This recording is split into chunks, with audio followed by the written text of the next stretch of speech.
Malkajgiri parliament నియోజకవర్గం BJP అభ్యర్థి ఈటెల రాజేందర్ ప్రచారం జోరుగా సాగుతోంది.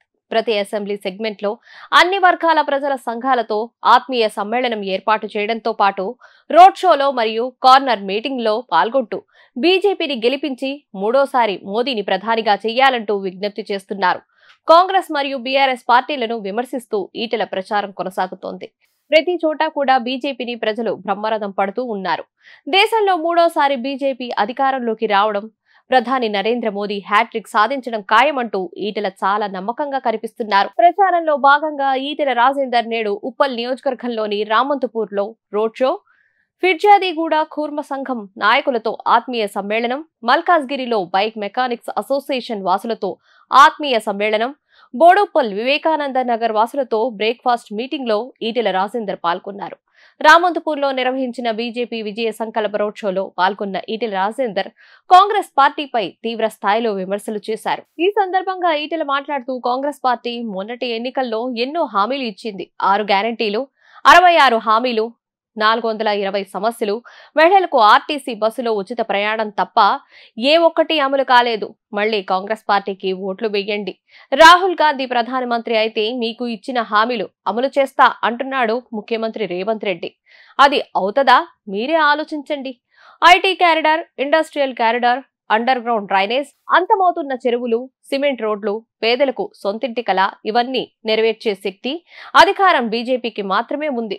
దేశమంతా ఒకటే నినాదం, మరోసారి మోదీ గారు ప్రధానమంత్రి కావాలి, 400 సీట్లు గెలిపించాలనే సంకల్పంతో ఉన్నారు. కాబట్టి అక్కడ మోదీ గారు ఉంటే ఇక్కడ మీరు నన్ను గెలిపిస్తే ఎవరి మధ్యవర్తం లేకుండా, ఎవరి పైరవి లేకుండా నేరుగా పోయి అన్న మల్కాజ్గిరికి ఈ సమస్యలు పరిష్కరించండి అంటే పరిష్కరిస్తాడా లేదా మీరే చెప్పండి అన్నారు. ఒకటి, ప్రజలకు ఇచ్చిన హామీలు నెరవేర్చకపోయినా ప్రజల్ని మోసగించిన వాళ్లపైన పోరాటం చేసే విద్య 14 ఏళ్లుగా నేర్చుకున్నా.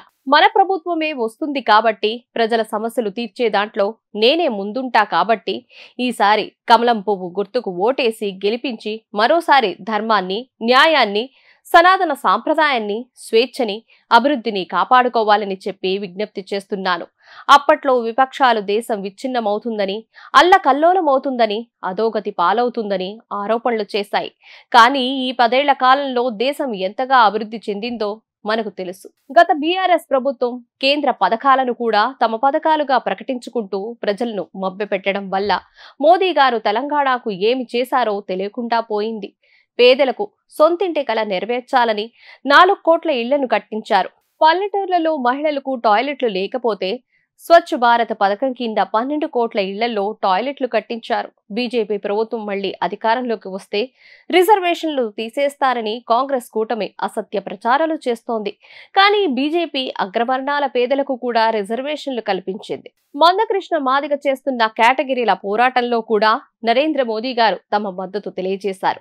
దీనిని బట్టి మనకు అర్థమవుతోంది బీజేపీ రిజర్వేషన్లకు వ్యతిరేకం కాదు అని. మోదీ ప్రధాని అయిన తర్వాత అత్యున్నతమైన రాష్ట్రపతి పదవిని దళితులకు ఇచ్చారు. ఆదివాసీ మహిళ అయిన ద్రౌపది ముర్ము గారిని రాష్ట్రపతిని చేశారు. అవినీతిలో కాంగ్రెస్, బీఆర్ఎస్లు దొందే. రైతులకు 15,000 రైతు బంధు ఇస్తామని చెప్పారు. ఇప్పటి వరకు ఎవరికీ రాలేదు. ఇలాంటి కాంగ్రెస్ పార్టీకి బుద్ధి చెప్పే విధంగా రాబోయే పార్లమెంటు ఎన్నికలను ఉపయోగించుకుందాం. మల్కాజ్గిరిలో నన్ను ప్రధానిగా మోదీ గారిని కమలం పువ్వు గుర్తుపై ఓటు వేసి గెలిపించాలని ప్రార్థిస్తున్నాను.